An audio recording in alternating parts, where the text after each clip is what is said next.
You're listening to the Dibbly-Dobbly podcast. Remember to like, share, comment, subscribe, and click the bell to make sure you get the latest episodes of the podcast. Be sure to like and share our Facebook page and follow us on Twitter and on Instagram. Hi, my name's Michael Hall. I'm the chair of Cricket Switzerland, and you're listening to the Dibbly-Dobbly podcast. Hi, everyone, and welcome back to another episode of the Dibbly-Dobbly podcast. And on the podcast, we have started a new series on the podcast, looking at associate nations within cricket and how they are developing the game in their country. Many of us cricket fans know so much about the established cricketing countries and not enough on the associate nations who play cricket. So it would be nice to learn more about those associate countries, and via the podcast, people can learn more as well. For today's Associate Cricket Series episode, we are discussing all things Switzerland cricket, and joining me to discuss and talk all things Switzerland cricket is the chair of Cricket Switzerland, Michael Hall. Michael, welcome. Thank you very much. It's an honour to be on the podcast today. Well, thank you, Michael.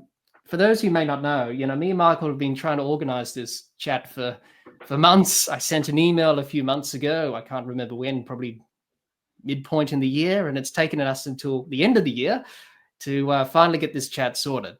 So better late than never, as they say. So all on me. Well, I guess one of the things you might encounter with particularly associate cricket is that we're all volunteers. So I've got a full-time job that pays the bills, and then cricket comes on top. And sometimes, unfortunately, things get missed and fall through the cracks. So I'm glad that you followed up, and we can have this conversation today. Yes, as I always say, you got to keep trying. You don't know until you try or ask. So the perseverance from my side certainly paid off. But as you said, in associate cricket, from all the people I've spoken to, it takes a while for them to get back to you. So, which is understandable. But no doubt we'll have a great chat about Switzerland cricket today, Michael. People listening and watching this episode of the podcast will as well. But let's get straight into it, Michael. And as I do with all my guests that I've interviewed on the podcast, I'd like to take them back to when they first got into cricket. And it's been very fascinating listening to people's memories on how they started to get into cricket. So, Michael, let's go back to the very beginning growing up. I know that's a long time ago. Time flies. Thank you. What were your earliest memories of watching, playing, and even going to the cricket? And who were some of the cricketing idols that you looked up to growing up? Well, maybe I've got a different story from even the ones you've heard. So I was introduced to cricket at school, bit of left arm dobbers then, but I didn't fall in love with the game back then, and I didn't have much interest at all. And as I grew up, cricket was not part of my world at all. Until 2005, and you've got the late great Shane Warne behind you there. It was that 2005 Ashes series that I just fell head over heels in love with the game. I was in Sydney for a work trip for the Lord's Test match. Enjoyed catching some of that in the bars, and then how that series developed over the next 4 matches got me hook, line, and sinker into the game.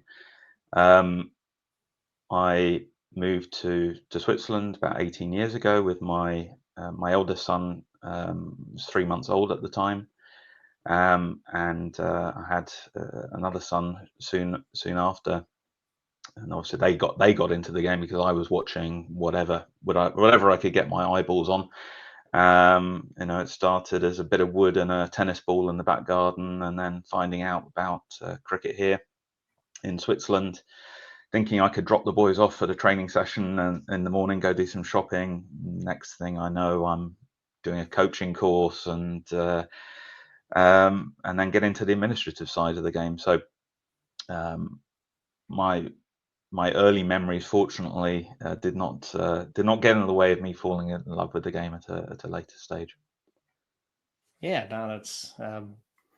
I suppose a lot of people like that. You play cricket a little bit in your younger days, and then you sort of drift off and do other things in your life, and then you come back to the game, and and you realize, geez, you know what, this is a great game, so I might as well, play and see what I can do within the game. That certainly in your case, that's what you've done. And obviously going to Switzerland and being a part of Swiss cricket there, what made you want to, you say coaching and, volunteering and all that. Now, obviously you were the president before, and now you're the chair of the board. And now you were 8 years youth development officer as well, developing the young kids going through the system. What made you want to, be involved in the, Swiss cricket, that side of things? I think there are a few different reasons. One obvious one is that it, as my boys also fell in love with the game, and they demonstrated some ability, is that it gave a very obvious avenue of me to spend time with them doing something that we all three of us love.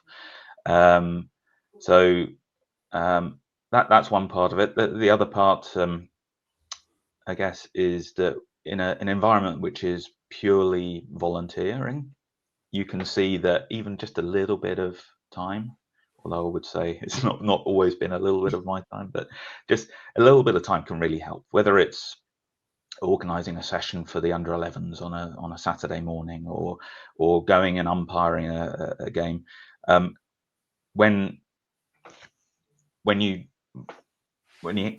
rely so much on volunteers, that just really helps. And I think while I've not played cricket to any standard, I love the game, and I think in my professional life I like to try and do things in the right way, and I try and bring that to Swiss cricket and help structure things so that we can do better for the kids and for the men and women that are playing the game. When I was coaching, it's those those situations where you see a kid who's come in and you've seen them over the course of 6 months go from chucking the ball into the ground to bowling a bit of swing, getting their first wicket, and you can see the absolute delight from that development. And so if you can think I had some part in that, that was really, I guess, what kept me coming back week after week. Now my boys are 16 and 18, so they're sort of embarking on the senior part of their life and their cricket. Now I want to try and give something back to the game that's given them so much, and during their junior days, and hopefully I can help set up Cricket Switzerland, going from, we'll talk a bit later about how the game's exploded here, going from a very much say almost village cricket style kind of setup to a very different world with ICC ranking and T20 internationals that we play now. And so I just hope that I can help contribute to doing the best that we can as a country in that setup. Yeah, absolutely. I think that's very important, Michael, as you touched on there, about giving back to the game. I think that's so important. I have a saying that I always say to myself, Michael, that the game doesn't owe us anything, but we owe the game a lot. Yeah.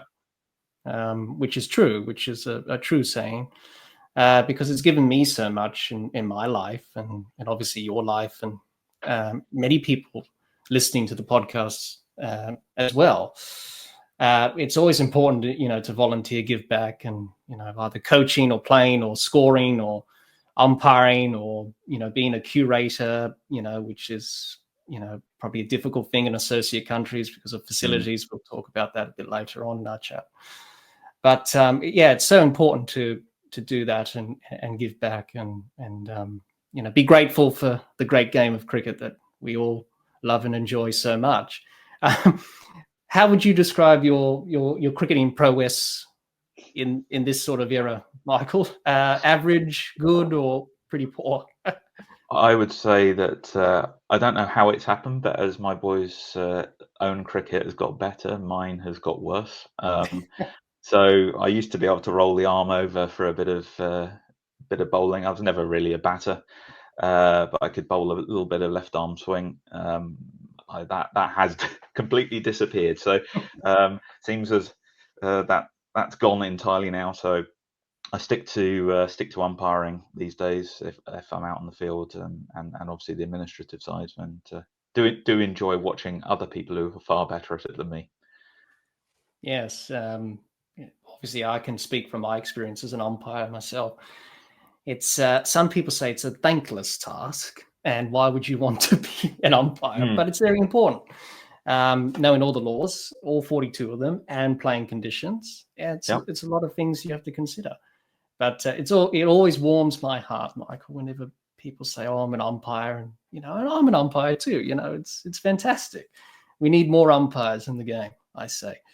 But I'm still pretty young and able to do both. But in your case, obviously, probably as the years go on a bit, as time catches up, umpiring's a bit more easier than playing. Not being sore afterwards after every game and pulling up lame and all that stuff. I just stand behind the stumps and see these kids go out and whack it everywhere to all parts of the ground. And it's the best seat in the house. Don't forget that either. It's the best seat in the house. Absolutely. Yeah. No, it's great fun. I actually love umpiring. It's great to be out there, particularly if the teams are happy to have a bit of a chat as well about how things are going. And a nice summer's day, you're out there watching some cricket, having a bit of chat with the bowler or the non-striker or the square leg fielder.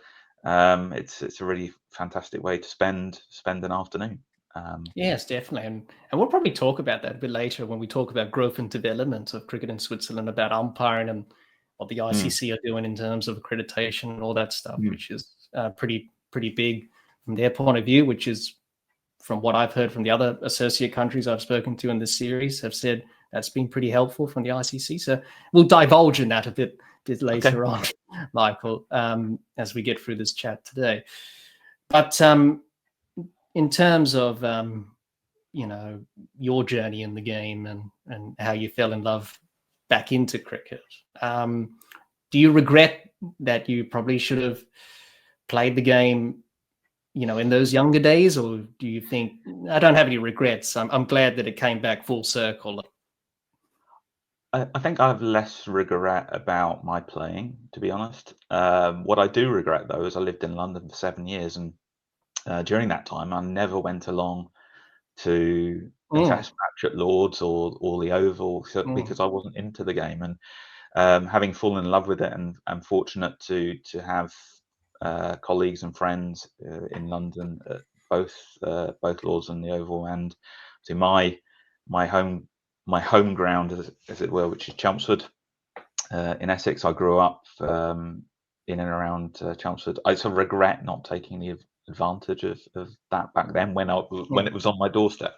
Now if I want to go and watch some live cricket, whether it would be the Vitality Blast or a test match, I've got to combine that with a trip to the UK.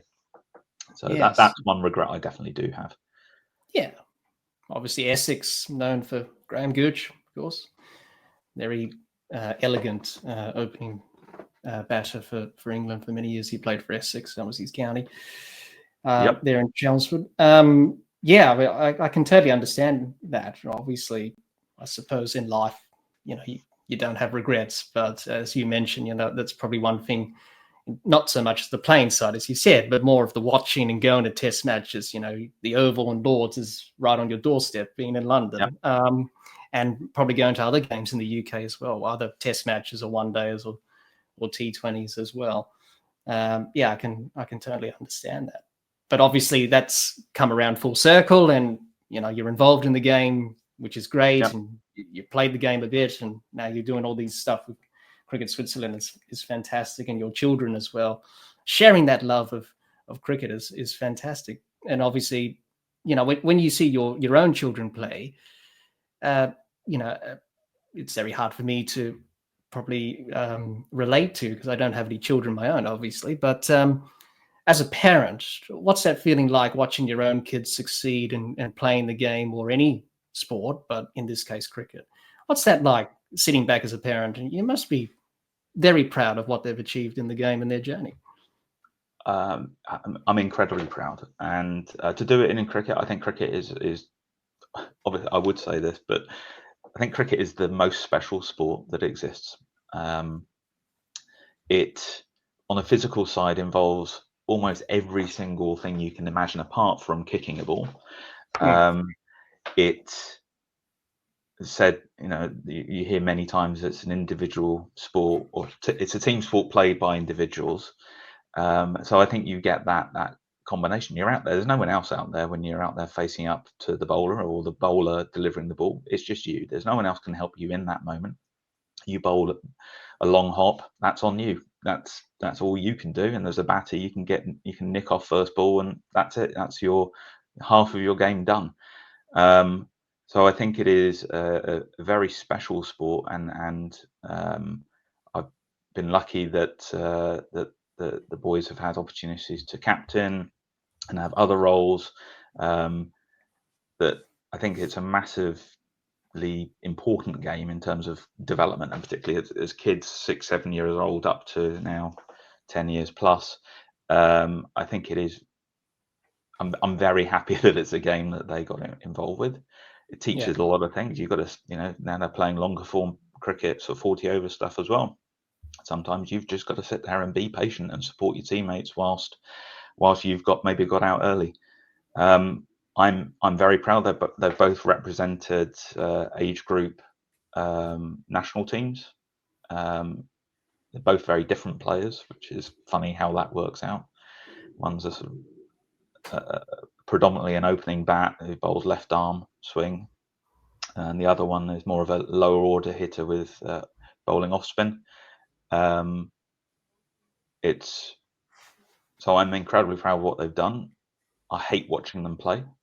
I get very nervous. That's why if I'm not umpiring, I'm definitely scoring when they play, because I find it very difficult to sit on the sidelines, me doing nothing. So I think that's part of the reason I got involved with umpiring early on, was that it gives me something to do and focus on while they're playing. Yeah, definitely. You need some distractions. It's often hard, obviously, for parents watching their own kids go out there in any sport, let alone cricket being so stressful. Yeah, because cricket is a tough game, as you rightly pointed out, and it is. It's a game that tests you. You can have a good day with the bat. Next day, you can have a bad day. You can nick off first ball or a duck, and that's the end of your day. And as a bowler, you can come back. You've got that opportunity, but some days you get whacked around the park, and other days you're on a bit of a roll and you take wickets for fun. So it is one of those games, but it's a great life lesson sort of sport, isn't it? It teaches you life lessons of resilience and not giving up and keep fighting and keep trying. And you can do it if you put your mind to it and get that belief. So that's why we love cricket, for those reasons. So hopefully we do see them playing for Switzerland one day, Michael. Showcasing their skills in the international scene. Is that possible?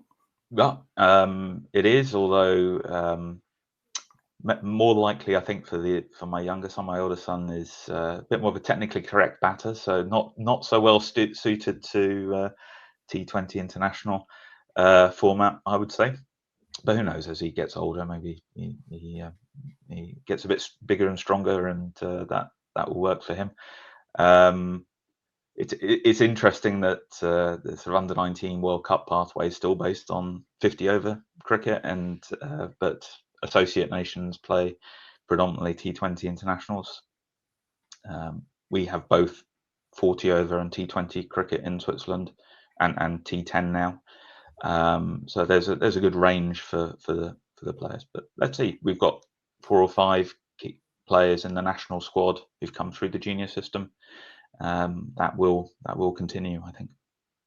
Yeah, definitely. Yeah, absolutely. And we'll get into that a bit deeper when we talk about the national teams and all that set up a bit later on. But thanks for sharing your journey in the game, Michael. It was really interesting hearing your path into cricket and how you got into the game. And it's always fascinating listening to people's recollections and how they got into the game and how they got involved with the sport. So thanks for sharing that, Michael. Really appreciate that with you sharing that with us today.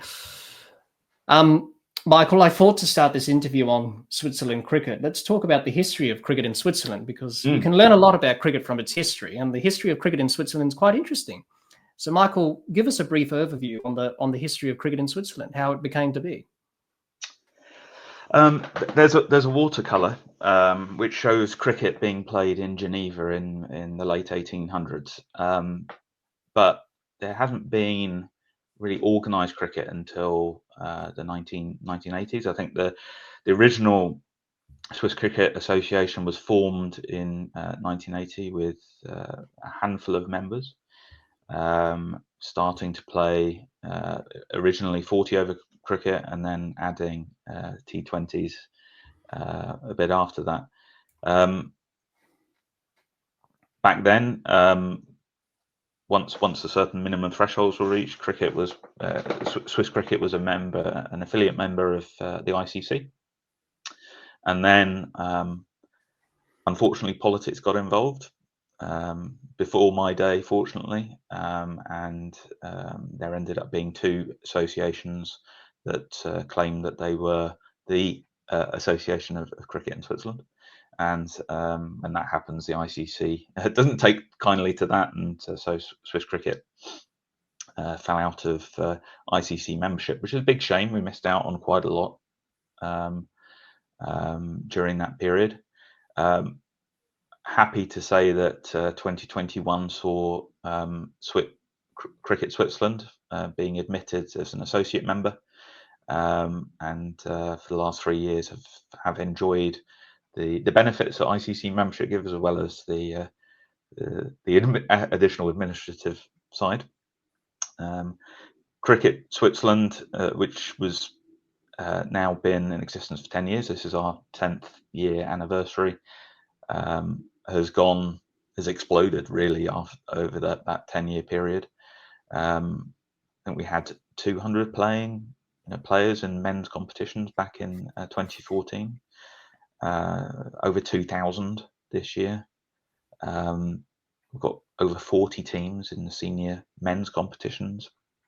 We're going to have 8 in the women's and girls competitions, and we've had a full league across the junior age groups as well, with under 11 league, under 13, under 15, under 17, and under 19. So it's been a challenge and an honour to be sort of part of that growth over that period. Obviously, we've had the opportunity to play international cricket. In 2022, we went to the ICC Europe sub-regional divisional qualifier in Finland, and again in Germany this year. I think our ranking in T20 internationals is about 55, and so we've got cricket everywhere. I mean, every weekend. We don't have a lot of grounds, but there'll be cricket being played Saturday, Sunday, all through the late spring, summer, and early autumn, with a packed calendar of cricket being played. It's also one thing that has really changed in the game. When I got involved 10 years ago, it was very, very expat and it was expat predominantly from in the juniors. It was predominantly people working in finance or pharmaceuticals, or in the UN, for example, down in the Geneva region. In the men's competitions, it was predominantly expats, more diverse groups of nations.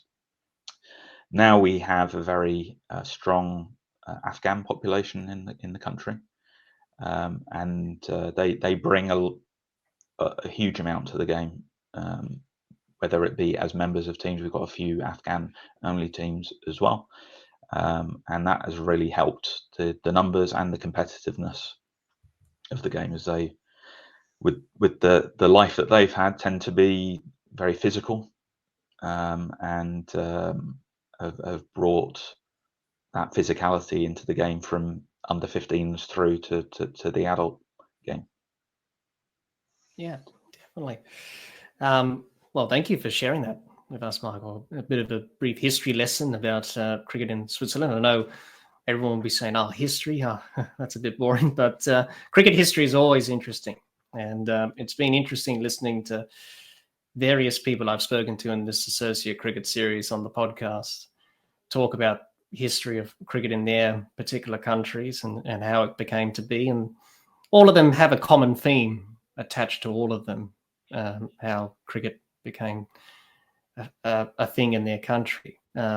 So thank you for that, Michael. Hopefully a lot of people would dig a little bit deeper in terms of cricket's history in Switzerland over the years, and wanting to learn more about that, which is the whole point, really. That's why I asked the question to many guests during this series, to give people listening at home an opportunity to learn more and to do a bit more research into it. Get down the rabbit hole, and you can't stop. There's so many things that you're discovering and wanting to learn more about. So thank you for that, Michael. Really appreciate that, sharing us that history of cricket in Switzerland. Now, Michael, let's talk about the Switzerland national cricket teams, women's and men's, and be good to gain your insights on the two teams and learn more about their achievements, the players' stories, because many of the players, as you mentioned before, come from diverse backgrounds. And that's usually the case in associate cricket. All players come from many different backgrounds, cultures, countries, etc. So, Michael, for those who may not know a lot about the Switzerland women's and men's teams, can you tell us more about them, the players, and some of their stories? So I can start with the women, because unfortunately that's going to be a quick story, because cricket for women in Switzerland is, I would say, still embryonic. I think I mentioned that we've got 8 or so teams now. It's a massive growth area for us to invest in, and this year we had for the first time a national squad training, but we didn't think we were ready yet to play international cricket. So that's very much on the cards for next year, is to start playing our first international setup there. We instituted a Cricket Switzerland Women's League for the first time last year, playing hardball cricket through the summer. So there is momentum. It's growing, which is fantastic. There's an under 13s girls league, indoor league that started just this weekend, which I think even 2 or 3 years ago we would have had perhaps 4 or 5 girls just playing cricket in part of the junior setup. So now we've got a fantastic growth, in part thanks to our women's coach Russell, who's put in a huge amount of effort there. So I'd say maybe we can do a follow-up interview in a year or two, and we can talk more about the international women's side, because I think we've got a lot of potential in that team. On the men's side, as I mentioned, we're sort of around 55th in the world in T20 internationals. Playing last year, won the tournament in Malta, and going mostly undefeated through the year. Obviously, we've I guess many of your guests have spoken about the European Cricket Network and the T10 competitions that they put on, which we're very happy to participate in. That most recent ECC was in October, down in Spain. That was on the back of T20 qualifiers that were in Germany. I think we had a really good first year of that 2 years ago. This year was a lot tougher, and that when we're coming up against opposition such as Jersey, who obviously have fantastic facilities at home, to play quality teams like that is difficult, and so we're still fully volunteer. All these guys are working full-time jobs. We don't have professional coaching set up, so that's something that we need to fly in coaches if we want to get that professional input. But whilst we may not have played as well as the skill levels we have in the team this year, I think the future is bright. So we've got a number of players in the team who've come through the junior system. Osama Mahmood and Jason, for example, who've been playing since they were 5, 6, 7 years old in Switzerland, learn all their cricket in Switzerland.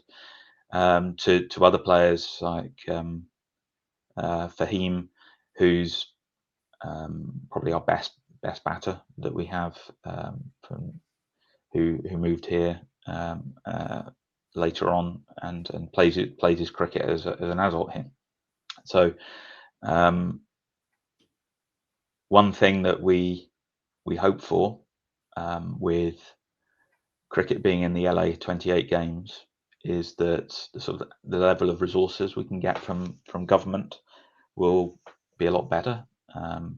We're a member of Swiss Olympic, which is the local Olympic committee, and we're talking to them about how things how we can be supported. Then we also have a number of players who are in our national squad who've come from come out into the country as refugees from Afghanistan. Their stories are unbelievable, really, to hear. Literally walking across mountains, their families being threatened, coming across to eventually come to Switzerland, and they've thrown everything to the game. For some of the youngsters there, the game is their life, and I'm really happy to see when those kids have those opportunities to play, and then go on and represent the national team once they've got over some of the roadblocks around immigration law and so on to be able to be permanently resident in Switzerland. So it's a real mix that we have. It's a multi-faceted team, I would say, and we've got a nice base of kids coming up through the under 19s who are going to be more and more in contention in the future. Yeah, absolutely. That's very encouraging to hear that.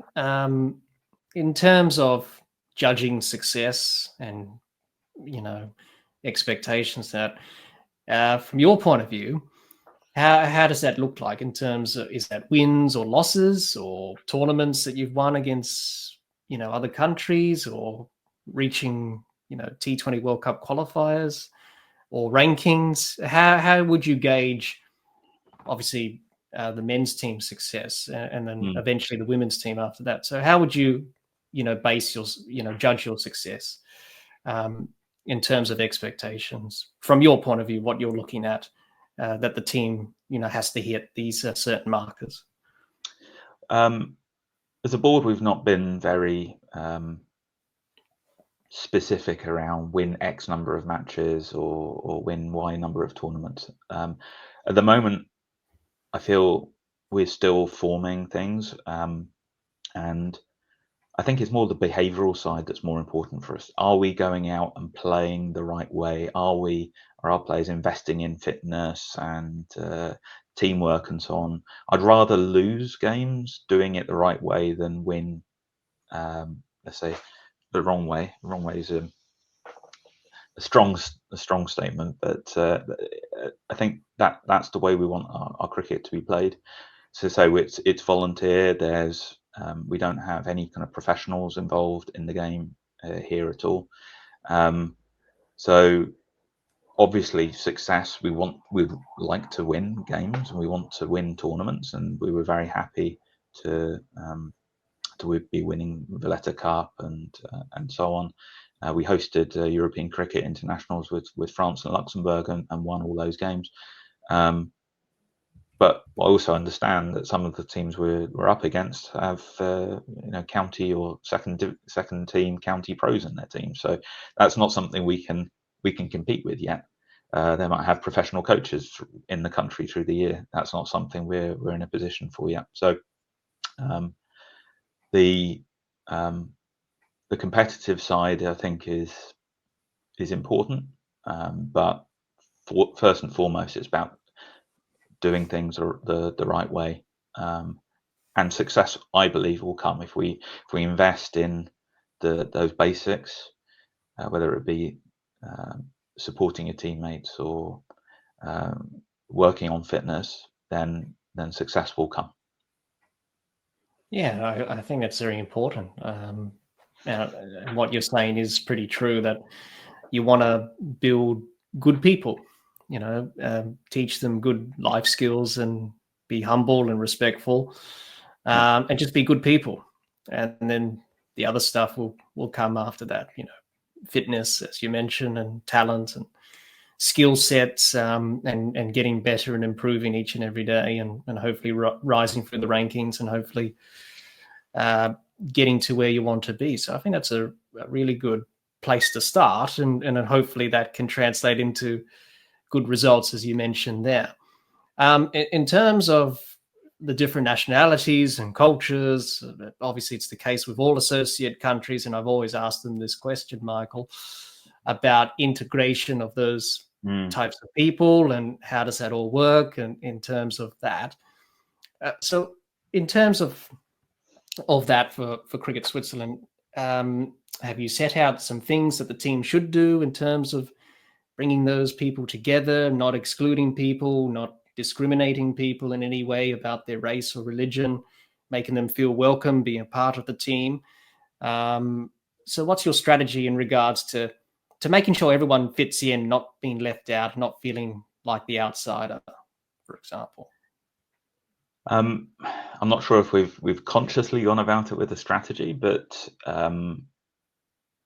Swiss cricket, whether it be an under-9s group or the men's national team, is incredibly diverse, and that's one thing I'm very happy that my boys have played in this environment. They've always had their cricket mates who've ethnically have come from India or Australia or South Africa or wherever, all races and religions, and I think if they were grown up in the UK, they may not have had such a diverse environment, if I'm brutally honest.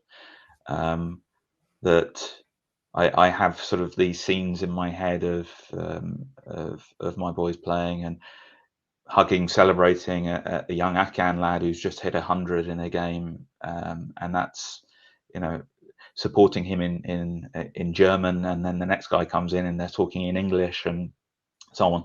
So I don't want to say that that discrimination is not something to be worried about. I think it always is something to care about, and that's certainly also the case in my professional life. But the natural environment is incredibly diverse. I think the one area that we haven't been as diverse as we want to be is certainly on women and girls participation. As I said earlier, that's growing. I think the natural makeup of players across the game now, it's changed quite a lot from people who've been in the country for a few years to first and second generation now, and I think it's a very incredibly diverse just by default. Obviously, let's say that we are part of Swiss Olympic and ICC, and they have very strong statutes about ethics, safeguarding, and so on for us to follow, which we take very seriously. But it is, as I say, a naturally incredibly diverse environment, and people who've been playing in the game, they are playing in very diverse environments. And I think one other thing that has changed in the last few years is that now that there's something to play for, being back in the ICC, there's something to play for if you're a men's player or a women's player. You get the opportunity to represent your country in an international. And I think a lot of the clubs now take performance seriously. Not to say they didn't before, but I think the youth, the strength of youth is coming through the game now, whereas before it was more, go out on a Sunday, play with your mates kind of type of cricket. Now clubs are seriously selecting players. We've got 3 or 4 clubs now with second or third teams, so they are taking the competition seriously. So it doesn't matter whether you speak Pashto or whether you speak English. If you can play the game well, then you're going to get your opportunities. Yes, cricket's a universal language in itself, which is very true. But I think that's why many associate countries do so well, is that they have that, camaraderie and mateship and, different cultures and embracing that and embracing who you are, which is what cricket's all about. It's a game for everyone, no matter where you're from, or your race or religion. You can play this great game. So that's fantastic to hear that that's the case in Switzerland, Michael. You mentioned under 19 stuff there with the youth teams. Obviously, I'm sure that's going to be the case for the women's side of things as you build that up, obviously try and get that going. But obviously the men's side is already established and you've already got under 19 stuff there. In terms of that going forward, obviously under 19 World Cup at ICC level, which is 50 over format. Obviously, there's no under 19 T20 World Cup for men's, but there is for women, which is something that the ICC may consider doing for men's as well, given that associate cricket have played a lot of T20 cricket. What are the objectives and the goals for that in terms of getting into those types of tournaments and qualifying for those tournaments, giving these kids exposure to other countries and going to other places around the world to play cricket? So what's the strategy behind that? Yeah, so the ICC set out a set of criteria for participating in all the pathways, whether it be under 19 men and women's or the men's and women's T20 pathway, and that's based on for under 19 qualification, a set number of teams playing between the ages of under 15 to under 19, playing hardball cricket at least 20 overs in a year. And we've made a very conscious decision to implement cricket that meets those criteria, because we believe we can punch pretty strongly. Unfortunately, we did not qualify for this year. So we had the Division 2 qualifiers in Denmark. We had a team out there the week before to play against several of the teams, and ended up being successful, coming away, I think, 5 wins to 1 loss. And indeed, one of our players who's played most of his cricket here scored 100 for Denmark in the actual qualifiers, as he was born in Denmark. So I think we've got the strength of the base. So this year we've really doubled down on our youth leagues. We have had a 7-team under 19 tournament and a 5-team under 17 tournament. So this year we will meet that criteria. It's a rolling 2-year basis. So next year it looks like we're going to have even more interest in the under 19s competition, with possibly 12 teams. And we'll see what the numbers look like for under 17s as well. So we are, as Cricket Switzerland, investing in those competitions. If you look at it from a completely hard-nosed financial point of view, it's of benefit, because the way the ICC funding works, they really want to see youth cricket. But obviously being able to give these kids competitive cricket outside of what was traditionally, your only option once you got past the age of 16 was to go and play men's cricket. And there was a lot of fine leg to fine leg kind of days for those youngsters. And if they had some talent, often they would go back to their sort of mother country and go to university there and play cricket now. So we lost them. I think the strength of our age group cricket now is very good, particularly as I say, we've had the large Afghan population in the cricket scene. We've been able to help them integrate, and that's enabled us to keep players who've learnt their cricket here and not coming through the refugee system. They can see that there's a lot of quality cricket and a nice stepping stone to senior cricket.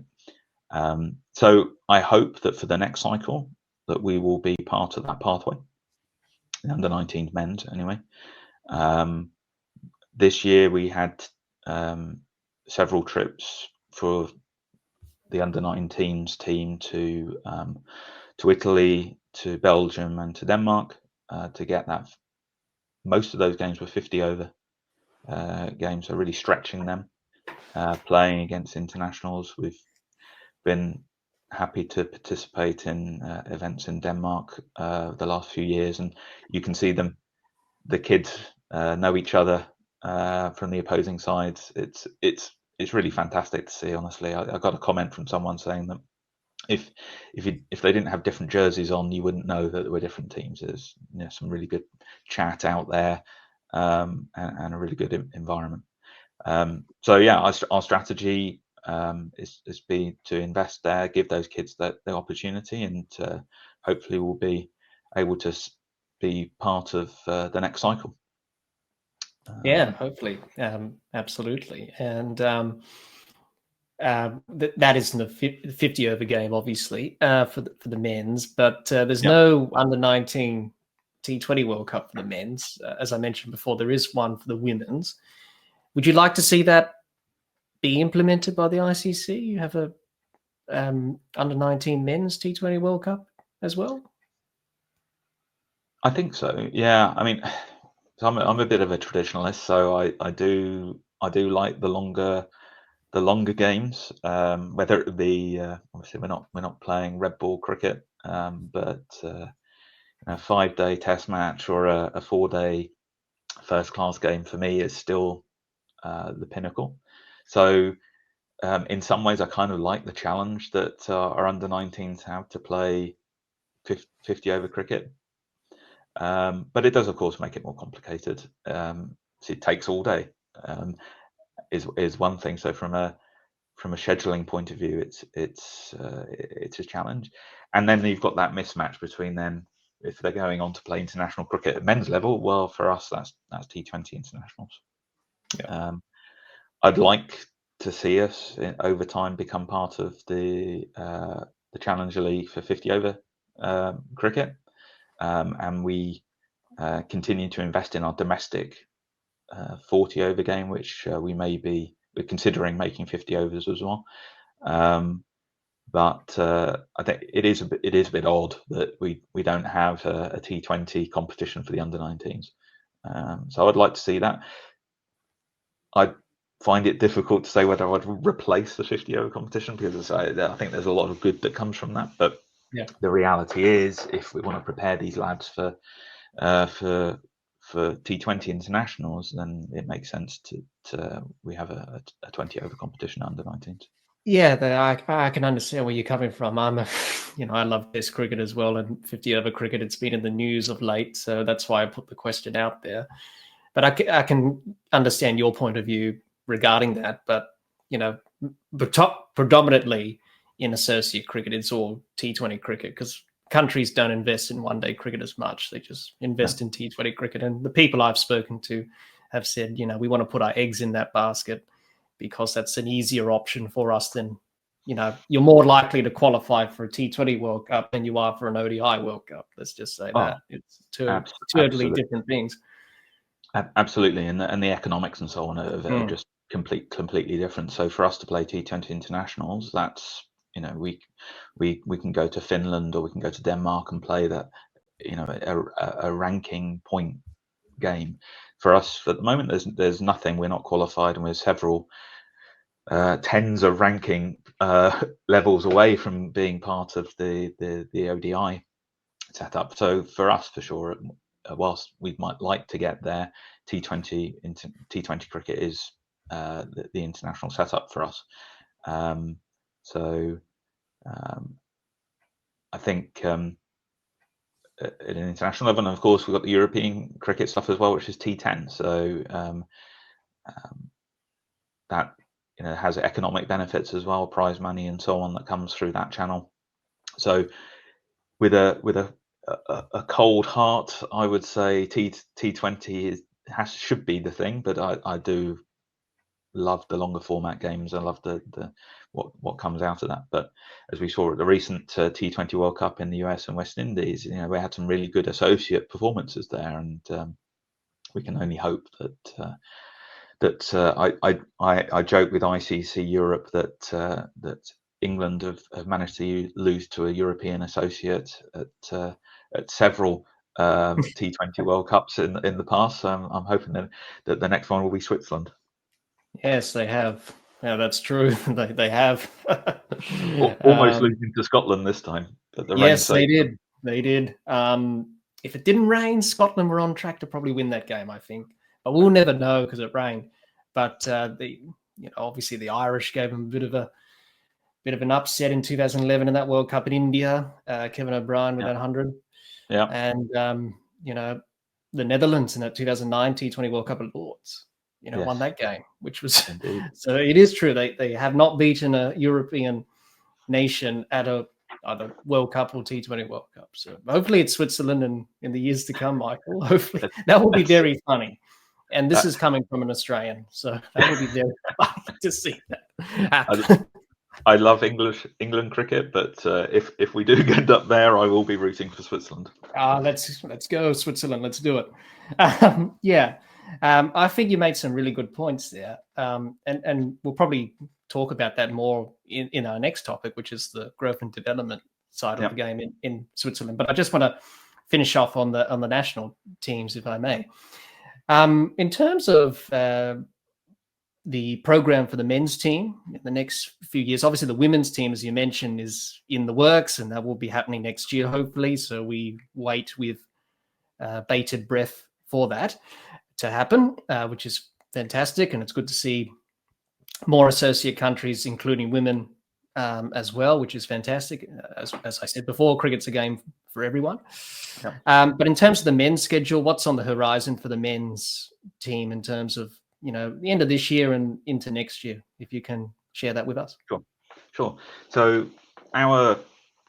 our men's team, and I'm sure the women's will end up following a similar pattern. It's kind of a 2-year cycle based on the T20 regional qualifiers that the ICC run.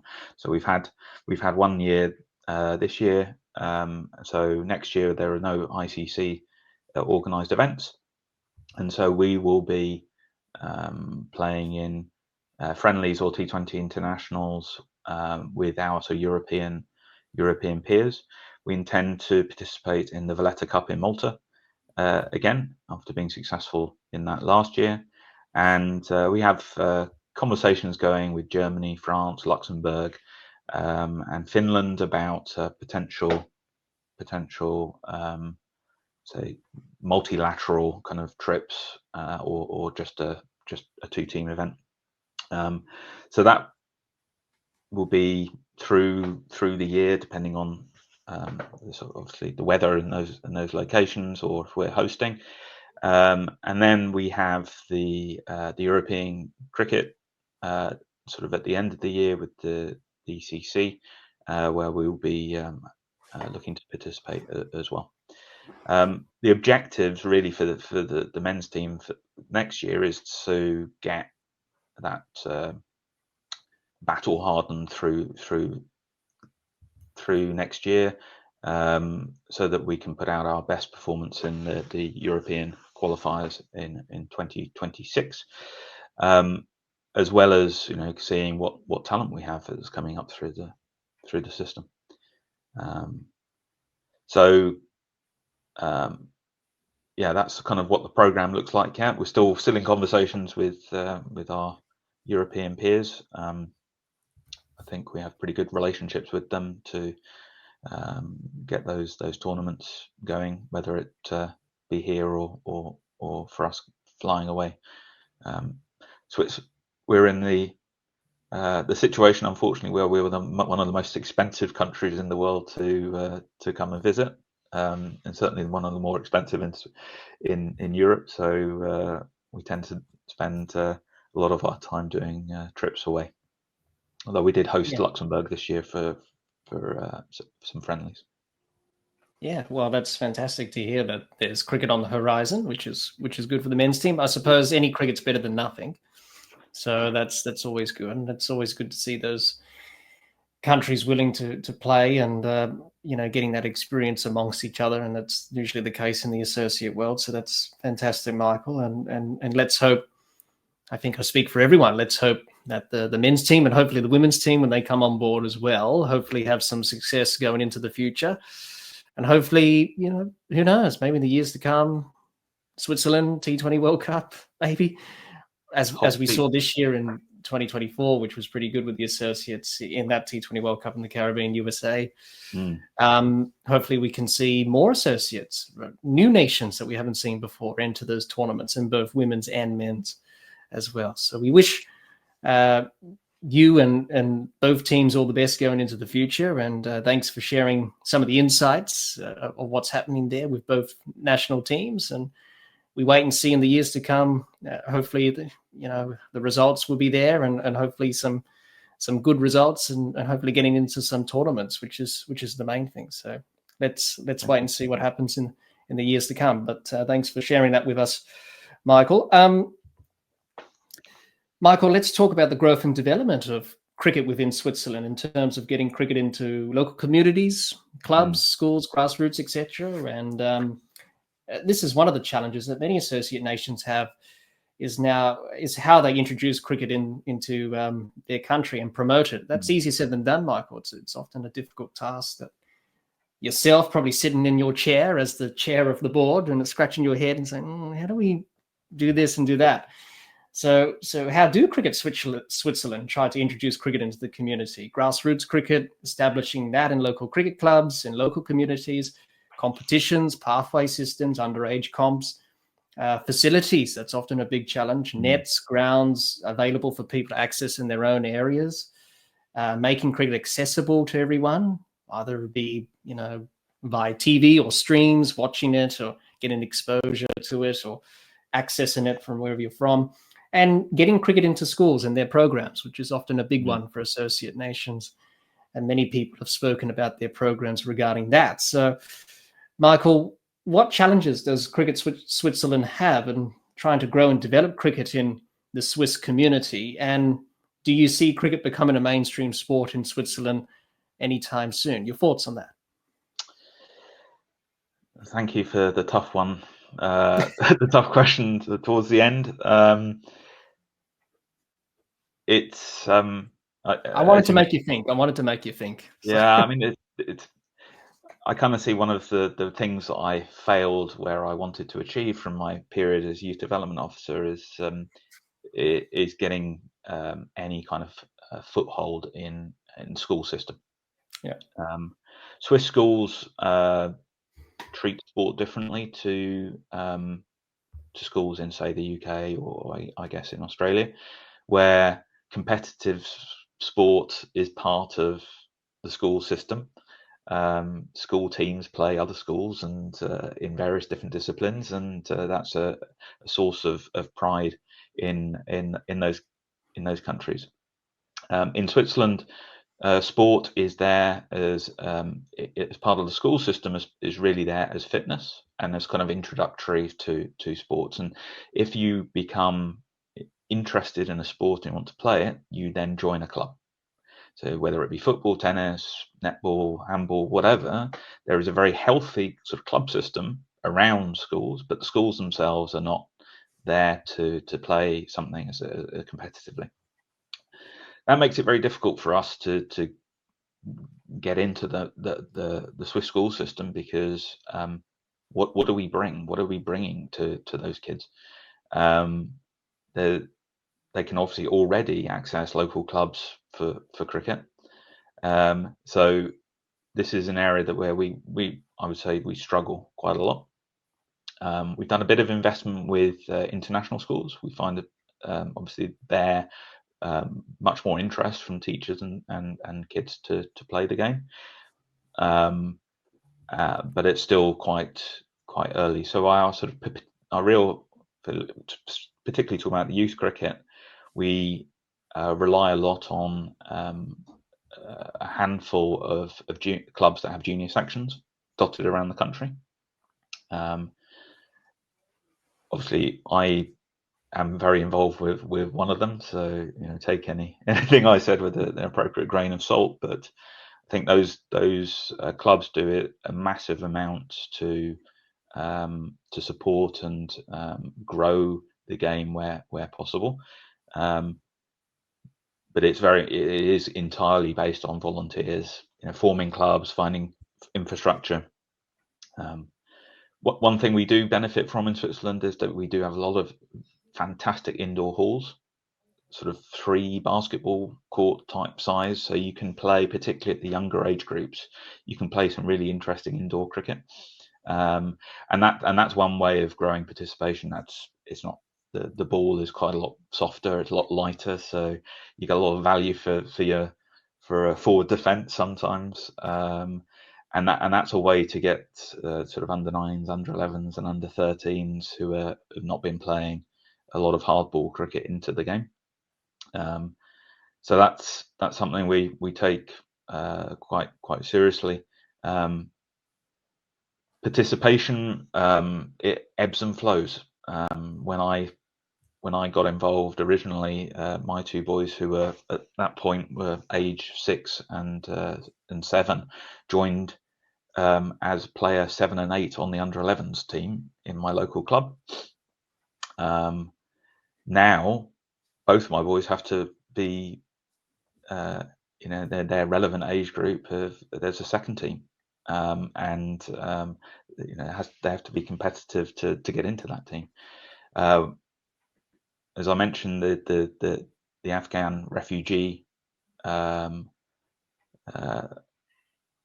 population has made things quite demographically different in that sort of 15 to 19 age group, and really enabled us to keep the game running there. And we continue at the younger age groups with rolling out under 9s cricket. I didn't mention it yet, but one of the things that we have, which is unique to Switzerland, is not only the cricket on ice on a lake, but in St. Moritz, but just down the road from there is a small town called Zorz, where the Lyceum Alpinum school is, and they own 3 cricket pitches that's in the driving range of the Engadine Golf Club, and they have hosted us a junior festival of cricket every year, and it's the highest permanent cricket ground in Europe, I believe. It's a fantastic setup for under 9s to under 15s to go there. You've got 150 kids all playing cricket up in the mountains at sort of 2,000 meters. One year we had snow, and we did allow them to wear gloves when playing, but you can have other times when it's beautiful sunny skies. So I think we've got some unique things. Of course, we compete against other sports. We compete against football, as in soccer, tennis, and so on. I think we like to present cricket as a very welcoming sport. So we understand that you may not need to, if you can't come to training one week because of some other sport, we understand, and it's not like you're going to not be able to participate. And as the game has grown a bit, we were able to keep the upper end of talent satisfied with quality cricket as well. Yeah, that's fantastic to hear. as you mentioned, wearing gloves playing cricket. Yeah, it's quite unique. Cricket's a summer sport, but not a winter sport. But as you mentioned, St. Moritz, that's pretty bizarre, pretty cool to play. Actually, talk us about that just briefly, about how that came to be a thing in terms of playing cricket on a lake. Is it a lake? Yeah, a lake. It's a lake, yeah. It's a lake in St. Moritz, which freezes over every year, and obviously thick enough to be able to play cricket on. Organised by St. Moritz Cricket Club and the Cricket on Ice committee, and does some fundraising work, and is a really good opportunity we have players that come and teams that come from the UK, as well as team from the Lyceum that I mentioned. It's played with a sort of rubber ball, so it's not sort of hardball cricket. Obviously, you can't get the bounce off packed snow and ice, and is a great sort of long weekend exhibition of fun cricket, and also some good social activities as well. It's something that's, I think, unique about cricket in Switzerland. Obviously, it's not an event where we're looking at the form of our players for the rest of the season. It's very much a fun event, but it's something that's a really nice way to sort of kick off the year, and put Switzerland on the map, even if only for a few days, for its cricketing. And obviously then we had was it 2-3 years ago now, a more professional event that was run in a similar setup, which we supported, with ex-pros playing. So there's always those opportunities for the more commercial end as well, to show off what is frankly absolutely beautiful surroundings, and get some cricket played as well. Yes, I don't know if my memory serves me correct. I think we're into Sawag. Went there. Sawag, yeah. I think was it Graham Smith as well. So a few big names of the game played in that event. Well, it's very important for ex-professionals who played international cricket to help associate countries out. When I spoke to Estonian cricket early this year, they mentioned Brett Lee's name, and he does quite a lot of work in Estonia, which I didn't know about until I listened to what they had to say in our chat. And that's helped dramatically in terms of having, these types of players come in and, teach youngsters, or, promote, cricket in particular associate countries, which is fantastic, and no different to the event in St. Moritz. As you mentioned, Sawag and Graham Smith, they were pretty good players for India and South Africa respectively. So it's always good to have those names there. And obviously, it's something different. It's out of the bag. People get talking about it, and that can only be a good thing, I suppose, for Swiss cricket as well. But it's quite a unique thing. Maybe I should go over there, Michael, and try it out myself. But I don't really like the cold. So. Yeah, well, that's the only downside. But we'd be happy to have you. Well, it'd be pretty cool. So in terms of growth and development with the game in Switzerland, in terms of domestic sort of system with clubs and that, as you briefly mentioned there, just talk us through about the club system domestically and how that operates, and are people interested to be a part of the clubs and play the game? So just talk us through that. You mentioned earlier about sort of the ICC qualifications that they've been rolling out for coaching and umpiring, and that's been so fantastic for us. We've got a long history of working with educators and coaches in the UK who've come and given us coaching courses and so on, but we could never call them an ECB level 1 or whatever, because they're not run formally. Now we've got ICC level 1 and level 2 coaching courses. We've got two coaches now at ICC level 2, and we have the ability to run an ICC level 1 coaching course, which by ourselves, which we did the weekend before last. So getting the standard of coaching across the country, whether it's predominantly been juniors in the past, but now the adult teams are seeing the benefit of being able to coach as they've got more competitive, being able to have our own homegrown coaches has always been important, and now we have a really good avenue to roll that out. And same with umpiring. We have a number of people who've done ECB, ACO, stage 1, stage 2, those kind of courses. Now we have the ICC level 1 course, which we're able to roll out ourselves.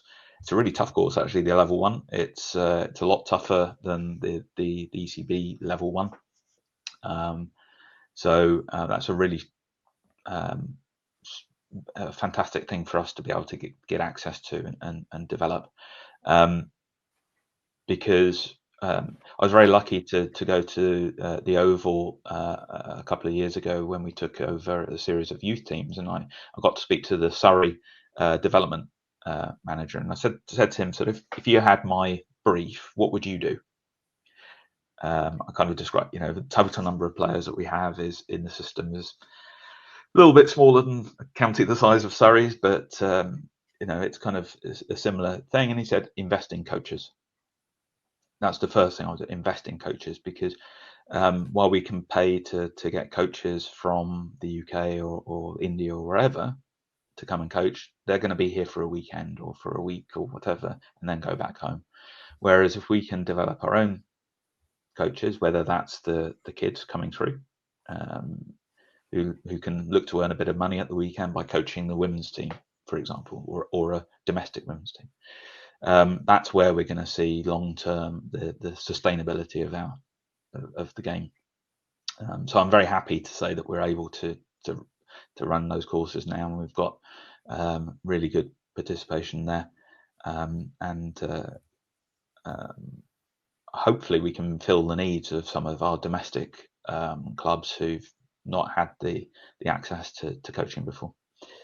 In terms of the structure, we've got, what is it now, 38 members, with either men's domestic team or women's domestic team or junior teams, or all of those in various different combinations spread across the country.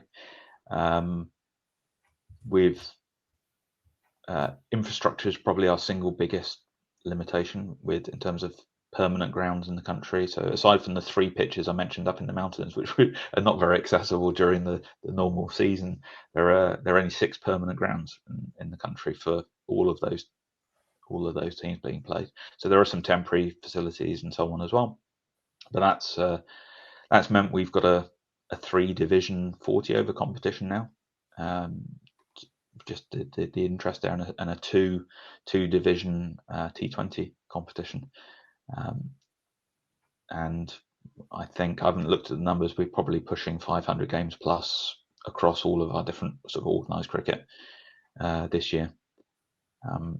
So most clubs are men's senior only, because that's easier to organise generally.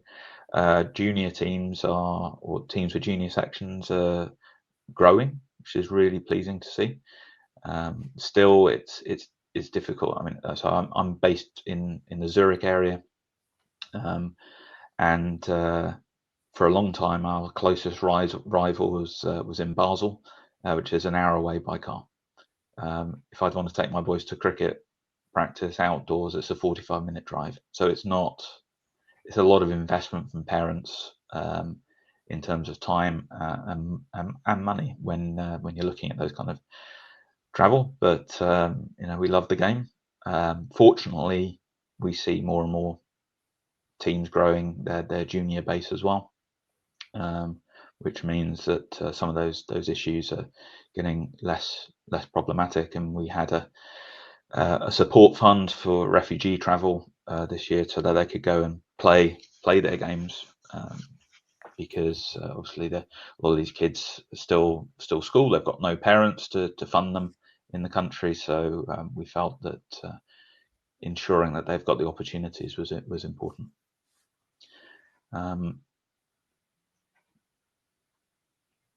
The area where we've not penetrated at all is, let's say, the native population of Swiss. We continue to try and press on that. We've got a lot of players who are naturalised Swiss, born in Switzerland now, but those who've come up through the Swiss system, we have a bit of a challenge that cricket is seen as being sort of an English aristocratic sport. If you talk to a Swiss person, and they're a bit more interested in American culture and sports. So ironically enough, baseball is more popular here than cricket is. But we continue to press, and fortunately we can partner with our baseball colleagues. If they've got a ground and a diamond in one corner, we can use the rest of it for a cricket. So those are the kind of avenues we try and pursue. But it's an uphill battle for sure to get into the hearts and minds of the Swiss. Yeah, it definitely is. And that's the case with all associate countries, isn't it? Trying to, encourage natives to play the game rather than expats or people who've come from other countries, as you mentioned throughout our chat today. It is a challenge. In terms of Switzerland's relationship with the ICC, I asked this question to all my guests, Michael, that I've interviewed in this associate cricket series about their relationship with the ICC. And, let's be honest, the ICC have had their faults in terms of how they run the game, and that's been well documented. But what's your relationship like with ICC in general, and also the regional body, which is ICC Europe? What's your relationship been like with them in terms of, back and forth, helping each other out? I think we're pretty new to the game as new to ICC. We've been only as Cricket Switzerland a member since 2021. Our relationship with ICC head office, Dubai, etc., is obviously fairly limited. We're not one of the big associates like Scotland or Netherlands. So we spend my interaction with ICC is mostly through ICC Europe, which I think is a really positive and open relationship. What I thought before getting involved in these things was, why don't we have more European competitions, youth competitions, etc. And then I find out that ICC Europe is only 3.5 people. So what they do is absolutely fantastic, given the people involved there are really good and get pulled across all sorts of disciplines, from event organisation to looking at our financials to delivering coaching courses and so on. So I'd say that they do a really good job, and I think we have a really good relationship. It's good that this year we had the reinstatement of a regional conference in Athens. So it was really good to get together and discuss European cricket matters. And in my role, I'm lucky to get to go along to the AGM, which was in Colombo this year, and again talk about cricket with other associates.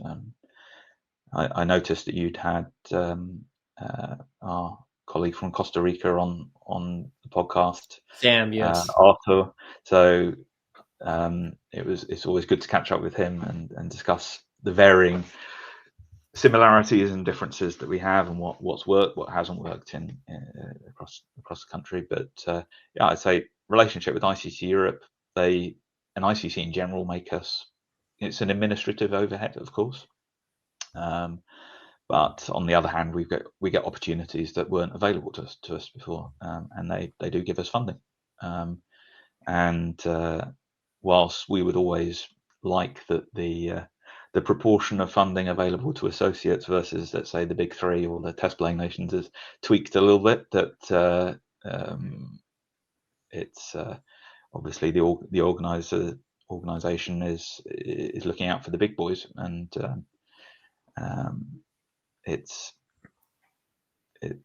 we will get what we get. Would I want more? A 32 team T20 World Cup, I think would be great.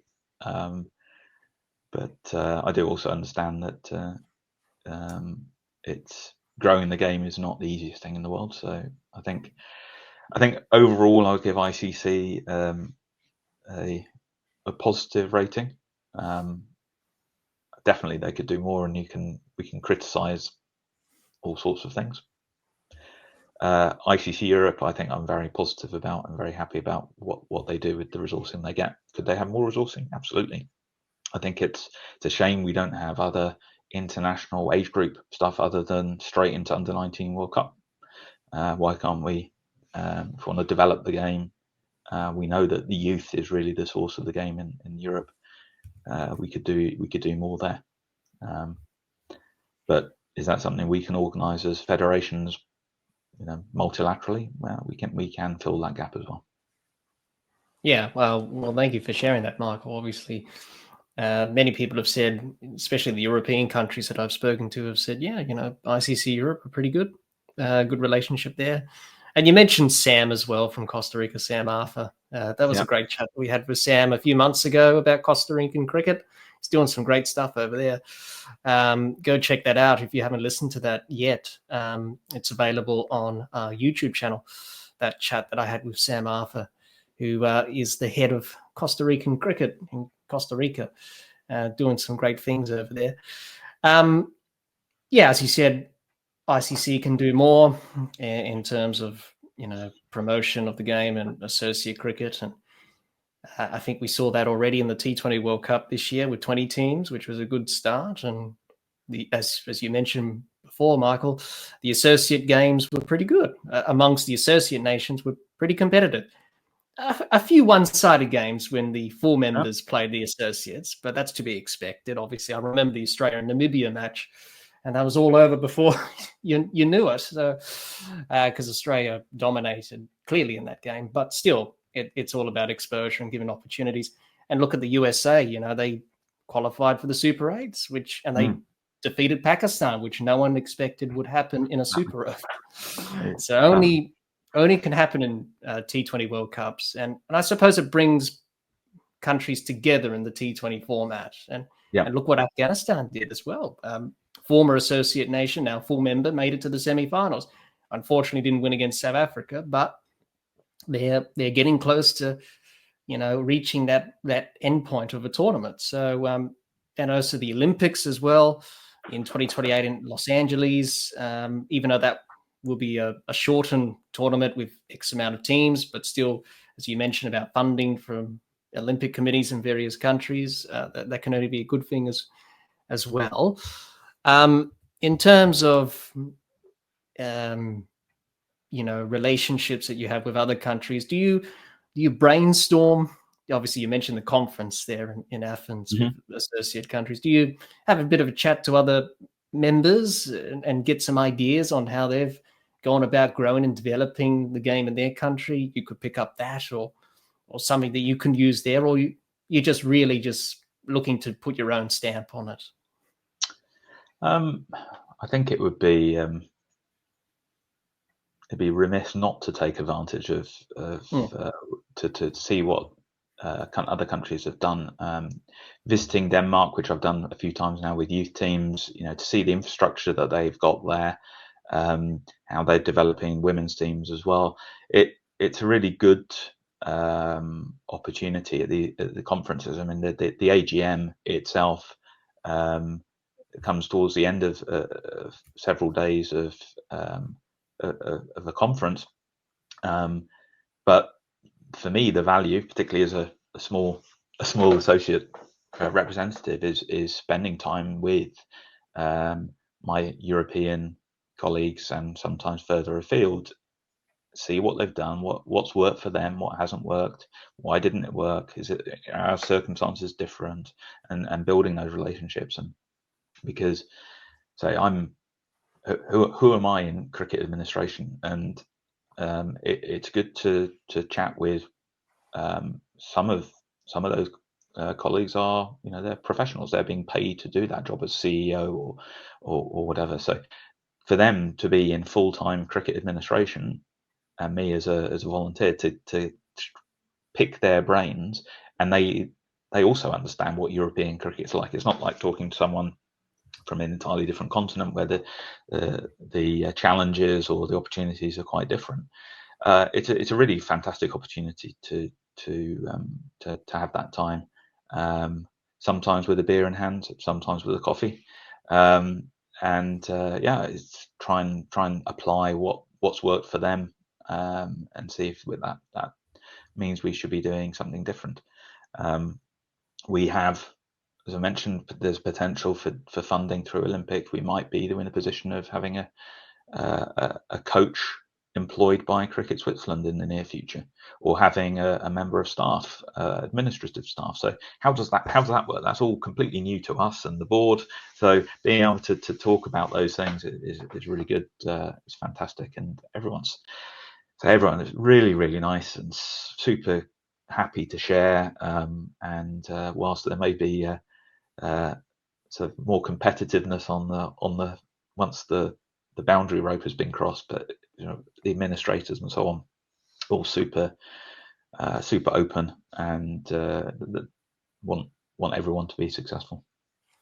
Yeah, I suppose everyone's in a similar position, are they? Associate cricket, you want to help each other out. So one big happy family every time you meet up for a conference or a meeting or a get together, as you mentioned there, Michael. So it's fantastic to get those ideas and brainstorm about how can we improve things going forward as an administrator. And obviously for you, it's a bit of a different experience because, as you mentioned, you're a volunteer, and it's sort of, bit of a step back. What am I doing here? I probably don't really think I belong here with all these other guys who are professionals and been in the game for so long. But I suppose it's a great opportunity for you to pass on that knowledge to other people within Cricket Switzerland as well. What you've learned from those people that you've spoken to from the various associate countries, as well, which is fantastic. In terms of programs, exchange programs, do you offer that for players going to other countries to experience what's it like playing cricket in Australia or England or other parts of the world? Have you embarked on that sort of journey? Not yet. I think we've got players who've done that informally, particularly if they've got associations back to their say country of origin. Then those things do happen, but that's not something we're in a position to organise yet. But I could see as the game grows in Switzerland, it could be something that we get more institutionalised around. Yeah, definitely. It's definitely worth something pursuing. In terms of retention numbers and that, keeping people in the game, whether it be boys and girls, how are the numbers looking in that in terms of other sports, as you mentioned, tennis and obviously other sports that influence people, even cycling. I'm a fan of cycling as well, and the World Championships were in Zurich. Yes. Not that long ago. So cycling's quite big in Switzerland as well, because it's where the UCI headquarters are, which is the governing body for cycling. So you've got those sports competing with other sports and cricket, and obviously kids have multiple sports that they embark on. So are the numbers are good in terms of keeping people within the game, or have you seen people do drop off, but they do come back eventually if things don't quite work out for them in a particular sport, they come back to cricket? So just talk us through that. Yeah, so I think our biggest challenge is just how much the game has grown, to be honest, with infrastructure and qualified umpires and all those things. As numbers have massively grown over the last 10 years. and that applies across all ages, men's, women's, girls, boys, you name it. There's been significant growth. As I said earlier, I think in the youth side, we're a open-armed kind of sport. We're not going to turn people away. And the structural change that's happened with having a refugee population that's come in that's interested in cricket has meant that where we traditionally saw a drop off has just disappeared. So the year before COVID, it's not a very nice stat, but it demonstrates how things have changed. At that Zuoz Festival of Cricket, we struggled to get 2 under-15 teams together over that weekend. This year we had 5 teams playing in sort of equivalent age group as sort of under 17s or under 9 and what was 17s and under 19. So the numbers have grown across every facet. Men's teams have grown significantly to having to have first divisions and regionals competitions to ensure we can get the games played. We did a bit of reorganisation at the beginning of this year. So as you mentioned, I used to be the president, and we had an executive committee where the executive committee would be looking at both strategy and operational things, like organising the tournament, but also thinking about where do we want to be in 3 years' time. We realised that it just wasn't scalable, and we needed, so 9 people was not enough to run the game. So we implemented a board at the beginning of this year with a 7-person board, which should have focus on strategy and the longer term, and then a number of committees sitting underneath those boards. So I would say we've gone from having 9 people sort of involved in the running of the cricket to 30 plus now, and those committees continue to grow, which is important because, say, probably 100 games that Cricket Switzerland organised 5 years ago, and I think we'll go past 500 this year. So it's growing on every metric, and which has its challenges, of course. Let's say infrastructure is an issue. So getting a new ground installed is fantastically expensive. So we have an infrastructure committee now that is there to support clubs, and we hope that we can invest in the near future in the national ground, which will make things a lot easier. So we're not competing with most grounds are multi-sport events with football or something else. So being able to have a dedicated ground just for cricket will be really, really helpful. So yeah, I think the growth has been fantastic. We continue to support the grassroots side to ensure that the base level under 9s cricket, for example, is something that didn't exist. There just weren't numbers. That's something that's growing, and as we go through up into the seniors, yeah, every metric you compare from one year to the next is pretty much growing. Yeah, definitely. That's fantastic to hear. It's fantastic to see the growth and development of the game in Switzerland really increasing and getting better every year, and hopefully we'll get stronger and stronger as we progress into the years to come, and more people getting involved in the game at various positions or levels. So that's fantastic to hear that. So thank you for sharing that with us, Michael, about the growth and development side of the game in Switzerland. Really encouraging things that you've told us regarding that, which is fantastic. Michael, we finally reached our last topic of this long discussion. I've enjoyed it immensely. It's like batting for 6 hours in a test match, and now it's stumps approaching the last session, last over, last ball. So I'm just going to leave everything through some deeper now. Yes. So we're not far away from stumps and ending the day on a high. So we're just still digging in this last over. But I thought to end, Michael, let's talk about what the future holds for cricket in Switzerland.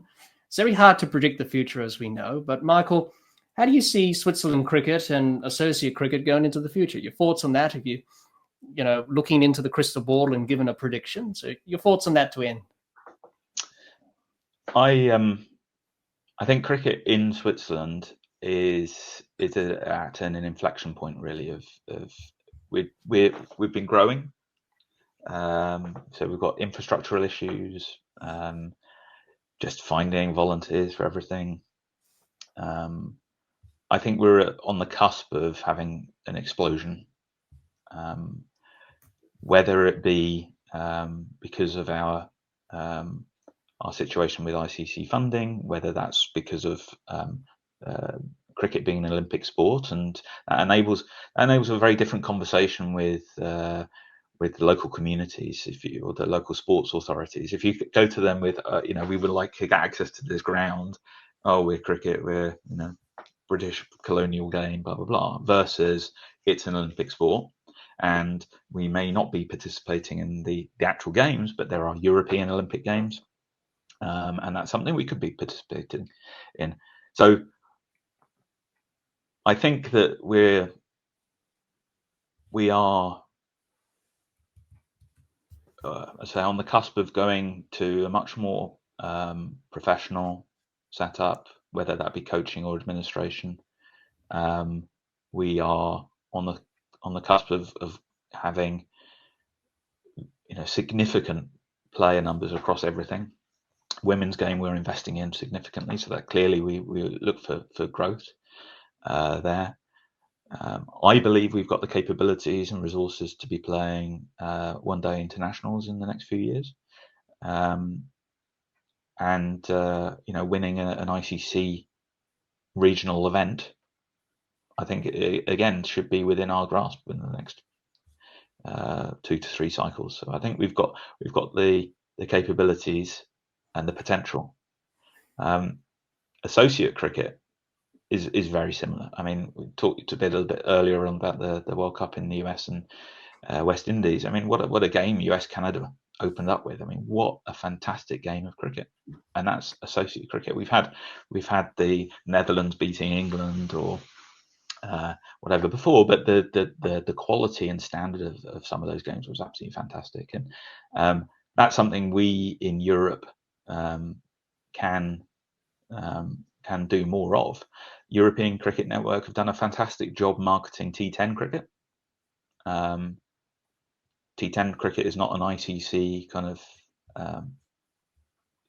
format, so I think there are opportunities for us to do something as European affiliates, to do something more in the T20 space that fills the gap between the World Cup qualifiers, because not every European associate nation is qualified for the World Cup either. So there's a lot that we can do, and the opportunities with streaming and so on are very different now from 10 years ago.